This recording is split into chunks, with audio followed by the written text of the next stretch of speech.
Bonjour Maël Lemoine. Bonjour. Alors nous sommes ici à l'Université de Bordeaux dans une unité mixte de recherche, mixte au sens institutionnel mais aussi au sens disciplinaire puisque vous êtes philosophe des sciences et vous travaillez dans un laboratoire de recherche biomédicale. Alors vous vous intéressez à l'épistémologie, c'est-à-dire à la façon dont sont produits et articulés les savoirs scientifiques, et en l'occurrence les savoirs de la médecine. Donc vous êtes philosophe de la médecine et en tant qu'épistémologue vous avez participé au programme de recherche Data Santé. Effectivement dans le programme Data Santé il y a un axe qui est orienté vers l'épistémologie.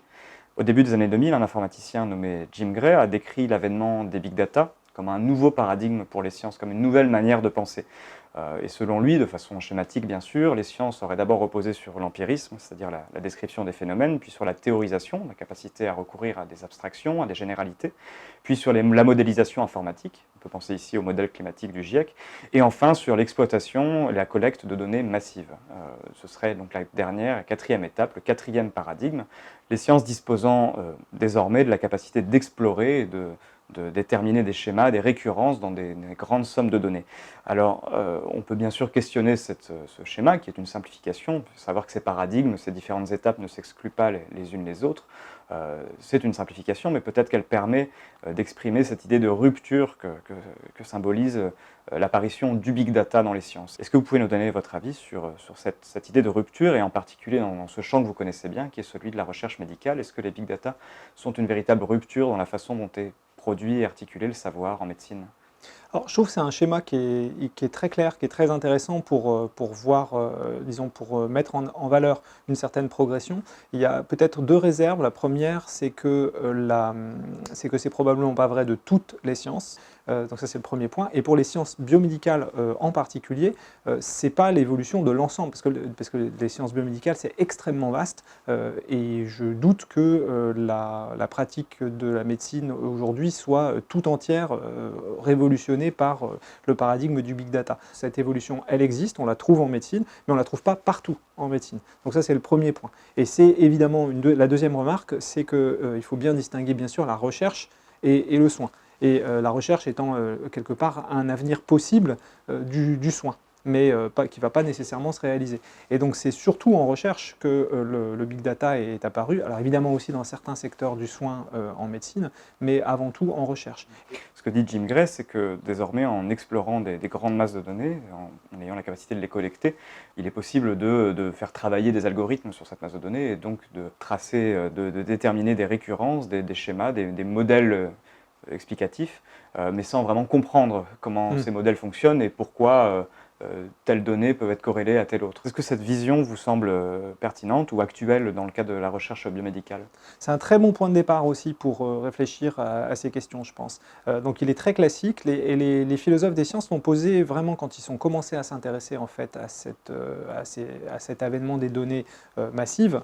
En sciences, ils ont commencé par la poser comme ça, et la poser dans les termes qui sont les termes anglais, qui sont les termes d'une recherche qui serait hypothesis-driven, menée ou conduite ou guidée par des hypothèses, versus une recherche qui serait data-driven, c'est-à-dire menée, dirigée, conduite, guidée par des données elles-mêmes.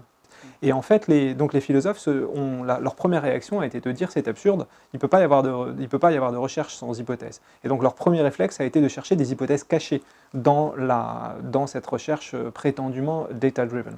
Et de fait, ils en ont trouvé, parce qu'il y a bien sûr toujours des hypothèses, il y a des tas d'hypothèses qu'on fait sur, par exemple, la représentativité du type de données qu'on utilise. On ne collecte pas toutes les données disponibles, on collecte un certain nombre de données. Cela étant dit, quelques philosophes des sciences ont quand même insisté, ils sont revenus sur cette question, et ils ont insisté sur le fait que malgré tout, il y avait quand même quelque chose qui changeait.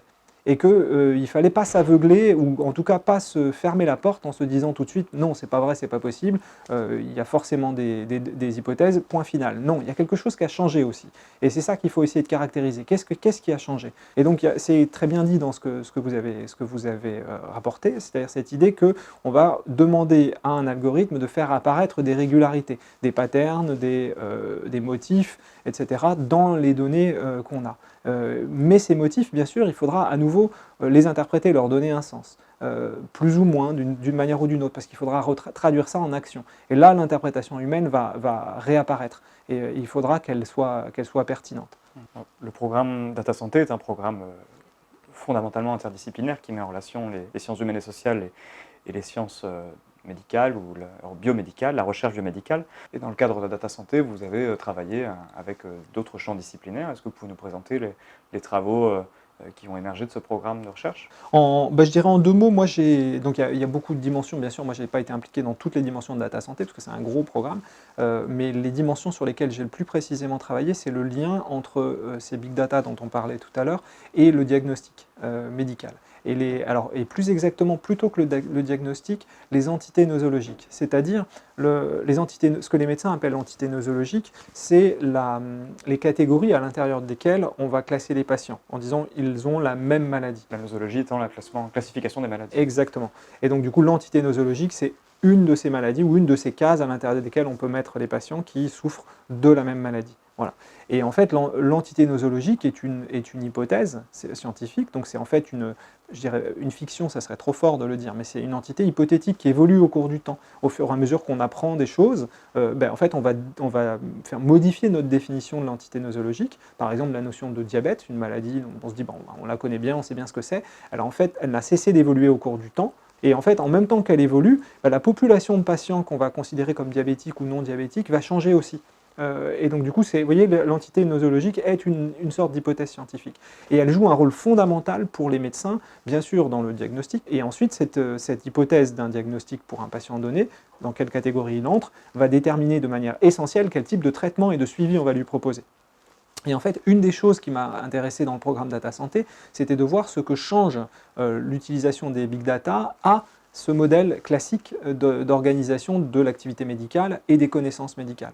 Parce que ça joue aussi un rôle très important dans la définition de qui est spécialiste de quoi. C'est-à-dire que typiquement, par exemple, la maladie d'Alzheimer, c'est un exemple qui est intéressant parce qu'en fait, il a été historiquement disputé entre 2 spécialités, la psychiatrie et la neurologie. Et selon comment on conçoit la maladie d'Alzheimer, ça tombe plutôt, et donc là aujourd'hui c'est le cas, ça va tomber plutôt dans le domaine de compétences du neurologue. Et en fait, un certain nombre de maladies comme ça changent de domaine de compétences. Voilà. Donc, ce qui m'intéresse très précisément dans l'avènement du big data, c'est qu'en fait, il semble, dans un certain nombre de cas, qu'on puisse se dispenser de construire des entités nosologiques pour regrouper les patients avant de savoir quel traitement on va leur prescrire. Donc, c'est cette hypothèse-là qui m'intéresse. C'est-à-dire l'idée qu'on pourrait, grâce à la machine, grâce à des ordinateurs et grâce à des algorithmes, on pourrait en fait lier automatiquement ou directement, sans passer par la case du diagnostic, un traitement qui serait potentiellement bénéfique pour un patient et un patient donné, sans nécessairement avoir un diagnostic. Alors ça, c'est tout à fait effrayant quelque part, ou en tout cas c'est vertigineux, puisqu'en fait, évidemment, les médecins sont habitués, et nous aussi, enfin, les chercheurs qui travaillons avec eux, on est habitué en fait à raisonner en termes d'entités nosologiques. Mais ce que a montré l'avènement, enfin certains des premiers résultats du big data en médecine sur ces questions, ça a été de montrer qu'en fait les traitements peuvent avoir un champ d'indication beaucoup plus large que celui auquel on pense initialement. La difficulté étant de savoir quel champ d'application.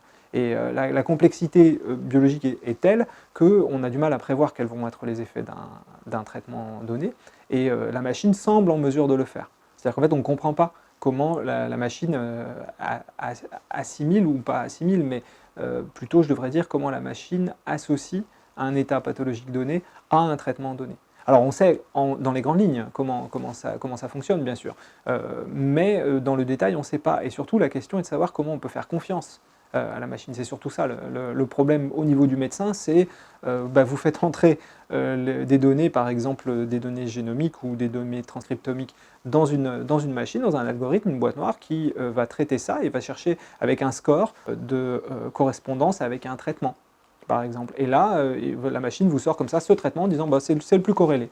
Et du coup, vous dites ok, c'est le plus corrélé, mais pourquoi ? C'est-à-dire quand on vous propose un traitement qui, par exemple, relève, pour prendre un exemple frappant, qui va relever du traitement en psychiatrie, c'est-à-dire on l'utilise en psychiatrie pour certaines catégories de patients, et là on vous dit ça peut avoir un intérêt dans le traitement du cancer du poumon, par exemple. Alors évidemment, on ne va pas utiliser ça directement dans le soin, mais ça nous oriente, ça nous donne des hypothèses de mécanismes sur lesquels on pourrait travailler.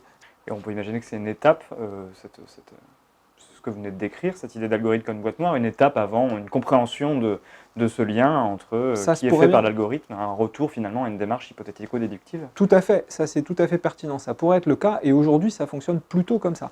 C'est-à-dire pas au sens de la boîte noire et on lui fait une confiance aveugle, ça fonctionne plutôt comme ça. Mais il y a aussi quelque chose, donc ça c'est dans le domaine de la recherche, et dans le domaine de la recherche il y a aussi un autre point, c'est qu'il y a énormément de publications aujourd'hui qui en fait essentiellement sont des accumulations de données, sans construction d'hypothèses. Et ça c'est un point qui frappe aussi beaucoup de chercheurs.